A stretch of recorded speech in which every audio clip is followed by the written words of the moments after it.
Жакында Кара сууда кыл чайнаш. Тоножник менен генералдын кемиси жеңет. Көз ачып жумганча үстүбүздөгү жылдын 4-октябрында өтө турган парламенттик шайлоонун мөөнөтү жакындап, депутат болом дегендердин уйкусу качып, түн уйкулары бузулуп турган чак. 4-сентябрдан баштап агитация башталат. Бирок эмичеден эле партиялардын бири-бирине жугунду куймайы башталды. Эң эле кыл чайнаш шайлоочулардын саны боюнча лөк болуп эсептелген. Кара суу районунда орун алаары белгилүү. Биз билгенден эле кадимки Райым Миллион менен элдик генерал Курсан Асанов тиреши катуу болот. Бири калк арасындагы кадыр баркына таянса, экинчиси капчыгына таянат. Кыскасы акча менен авторитеттин, кадыр менен капчыктын кармашы катуу болот. Булак факты чекиткейже. Жороева, Назира старики деп шылдыңдапсың. Алар баскан тузду дагы тата элексиң садага. Теле алып баруучу Назира Айтбекова жогорку кеңештин депутаттыгына аттанып жаткан талапкерлерди сынга алып, өзүнүн постун жарыялаган. Көп өтпөй журналист Гүлжамал Жороева Айтбекованын пикирине каршы чыгып, төмөндөгүдөй пикирин калтырды. Жылаңа четиңди жаппасаң да тилиңди бир аз тарт, Назира сулуу. Старики деп шылдыңдап жазган посту окуп, сага деген урматым сууду алтын кыз. Алар баскан жолдун жарымын, алар таткан туздун 7/1 бөлүгүн тата элексиң али. Тилиң узун, ширин болгон менен акылың кыска, көөдөнүң көңдөй кыз экенсиң. Кыргыздын нарк, нускалуу кыздары улууларга уу тилин чачмак түгүл, алдынан кыя өткөн эмес. Мынтип айтууга дилим да баса да, стариктердин тырмагына тең келбей туруп, алардын тырмак алдынан кириздеби садага. Башкаларды айтпасак да Адахан Мадумаров, Исхак Масалиев, Өмүрбек Субаналиевдер кыргыз тарыхында жазылып, эл оозунда айтыла жүрчү инсандар.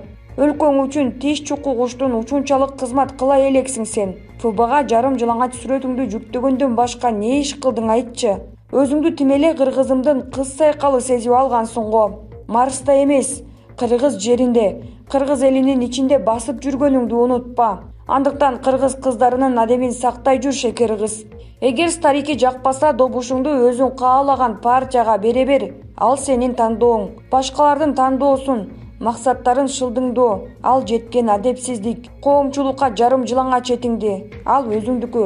Жаппасаң да, улууларга агыткан тилиңди бир аз тый, Назира сулуу. Же сенин түбөлүк жашың 30бу? Жүрөгүңдү оорутар сөз айтсам үзүр. Кызга 40 үйдөн тыюу деген элибиздин нарк, нускалуу сөзүн урматтаарсың. Канча да маданият өкүлү эмессиңби, деп жазат. Булак кадам медиа чекиткейже. Келдибеков Иманалиевден өчүн алдыбы? Каныбек Иманалиев кезегинде Акматбек Келдибековдун спикерлик кызматынан кетишине чоң салым кошкон. Ал парламенттин трибунасынан жарым сааттык баяндама жасап, Келдибековдун тескери жоруктарын тизмектеп берген. Андан соң депутаттардын басымдуу бөлүгү Келдибековду кызматтан кетирүү маселесин колдоп беришкен. Мына эми тагдырдын тамашасын караңыз. Парламентке бараткан бир партияда кездешип калышты. Кыргыздын өчү 40 жылда да бүтпөйт окшойт. А дегенде Иманалиев Мекеним Кыргызстан партиясынын тизмесинин башкы сабында жүргөн. Ошол тизмелер такталып жаткан учурда Каныбек Капашевич 3-ондукка жылып кеткен эле. Буга Келдибеков түздөн түз себеп болду дешүүдө. Анткени ал партиянын негизги спонсору Матраимовдор менен абдан жакшы мамиледе экени белгилүү. Мына ушундай өч алуу картиналары жаңы баштала турган шайлоо өнөктүгүнө курч интригаларды киргизүүдө. Эми чабуул коюлду. Ага Каныбек мырза эмне деп жооп кайтараар болду экен? Же таарынган бойдон көнгө да татынча башка партияга барып конобу? Булак компромисс чекит Азия. Исхак Масалиев жаш балдардын сөздөрүнө комментарий берип отурган туура эмес болот го. Эркиндик медиа маалымат агенттиги бир нече чакырылыштын депутаты Исхак Масалиев менен күзүндө боло турчу шайлоо тууралуу маек курдук. Саламатсызбы? Жакында эле БШК сиз жетектеген Кыргызстан коммунисттеринин партиясы шайлоого катышуудан баш тартканын билдирди. Шайлоого башка партия менен барасызбы? Мен бүтүн Кыргызстан партиясынан Адахан Мадумаров Кимсанбаевич менен чогуу күрөшкө аттанып жатам. Социалдык тармакта жогорку кеңеште мени кайра көргүңөр келеби деген сурамжылоо жүргүздүңүз эле. Анын жыйынтыгы кандай болду? Жыйынтыгы жакшы. Сурамжылоодо элдин 90% мени колдоп кетти. Дастан Бекешев 7-чакырылыштын депутаттары 6-чакырылыштыкынан дагы начар болот деп айтты эле. Буга сиздин пикириңиз кандай? Жаш балдардын сөздөрүнө комментарий берип отурган туура эмес болот го. Анан депутаттыкка ким келет айта албайм. көзүм ачык эмес да. Артисттердин көбү партиялардан сунуш түштү деп чыгышты. Бир нече чакырылыштын депутаты катары айтсаңыз, артисттер депутат болсо кандай болот?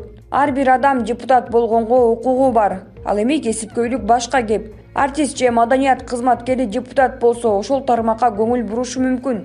Эл кимди шайлайт? Бул башка кеп. Бул ак эркиндик чекит медиа. Сергей Миронов Кыргызстанда жаңы саясий күчтүн пайда болгонун билдирди. Адилеттүү Россия партиясынын лидери Сергей Миронов өзүнүн атынан жана партиясынын атынан Биримдик саясий партиясын съезд өткөрүүсү менен куттуктады. Бул тууралуу Режинум басылмасы жазып чыкты. Биз бүгүн Кыргыз Республикасында демократиялык өнүгүүгө жана калкынын жашоо шартын жакшыртууга багыт алган жаңы саясий күчтүн пайда болгонуна күбө болуудабыз. Саясий жана экономикалык процесстердин жаңы глобалдык турбуленттик шартында Биримдик, Единство, демократиялык социализм, Евразиялык тандоо партиясы, Евразиялык биримдикке басым жасашы кыргыз коомчулугунун калың катмарында сүймөнчүлүгүнө айланаарына, ошондой эле аларга болгон ишеним менен артыкчылыкка ээ болот деген ал. Мироновдун айтымында Кыргызстанды өркүндөтүү үчүн биримдикти сактоо, элдин муктаждыктарын түшүнүү жана актуалдуу маселелерди профессионалдык деңгээлде чечүү керек. Ошондой эле ал жиберген катта съездин жыйынтыгы партиянын өзү үчүн, Кыргызстандын келечеги үчүн чоң мааниге ээ экенин айтылган. Адилеттүү Россия партиясынын лидери партиясы келечекте идеология жагынан бир болгон партия менен жана меймандос кыргыз эли менен бардык тараптан мамилелерди бекемдөөгө багыт алганын билдирген. Белгилей кетсек, Кыргызстанда Жогорку Кеңештин депутаттарын шайлоо 4-октябрда өтөт. Булак медиа центр чекит KG. Акаевдин туулган күнүндө шишке сайылып бышырылган кой. Ашпозчу Мамытовдун ийгилиги. Чолпон Ата шаарынын 52 жаштагы тургуну Алмазбек Мамытов бир топ жылдан бери кардарларына койдун этин бышырып берет. Аймактык кабарчы аны менен таанышты. Өзүнүн айтымында кесиби боюнча ашпозчу. Чолпон Атада ашпозчулук кесипти 1 жыл окугам. Кесибим бар мен. 5-разряддагы ашпозчумун. Кой этин бышыра баштаганыма 10 жыл болду. Башында Чолпон Атадагы мамлекеттик резиденцияга жумушка чакырып, 6 жыл ресторанында иштедим. Жубайым экөөбүз козуну шишке сайып бышырабыз. Чогуу буйрутмаларга барабыз. Козуну таза союп туруп, бир күнгө маринадтап коебуз. Козуну өзүбүз багып чоңойтобуз. Маринадка жашылча жемиштерди, анан татымдарды, минералдык суу кошобуз. Дайыма буйрутма берген кардарларыбыз бар. Буйрутмалар көп эле келип түшөт. Бир козуну шишке сайып бышыруу үчүн 12 000 сом алабыз. Мунун ичинде козунун баасы, анан маринаддын баасы кирет. Бир күндө 2 буйрутмага жетише алабыз. 2000-жылы Санкт-Петербургка барып Аскар Акаевка туулган күнүнө ушундай шишке сайылган кой бышырып бергем. Ошол маалда мамлекеттик резиденцияда иштечүмүн. Ошол жылдан баштап көтөрүлдүм. Ушул күнгө чейин бир да арыздануу болгон эмес. Быйыл азыркы шартка байланыштуу мурдагы жылдарга караганда буйрутма бергендер аз. Келечекте чоң бир бизнес ачууну пландап жатабыз.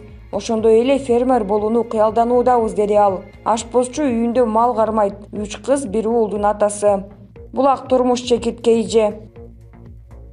Кыргызстан Кытайдан карызды төлөөдө жеңилдик берүүнү сурады. 19-августта Кыргызстандын тышкы иштер министри Чыңгыз Айдарбеков Кытайдын тышкы иштер министри Ван И менен телефон аркылуу сүйлөштү.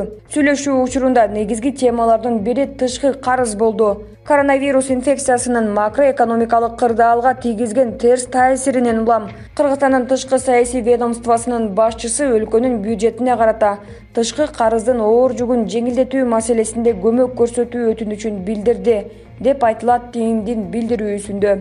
Айдарбековго Кытай ТИМ башчысы кандай жооп бергени айтылган жок. 14-апрелде президент Сооронбай Жээнбеков Кытайдын төрагасы Си Цзиньпин менен телефондо сүйлөшүп, карызды төлөөнүн мөөнөтүн узартууну суранган.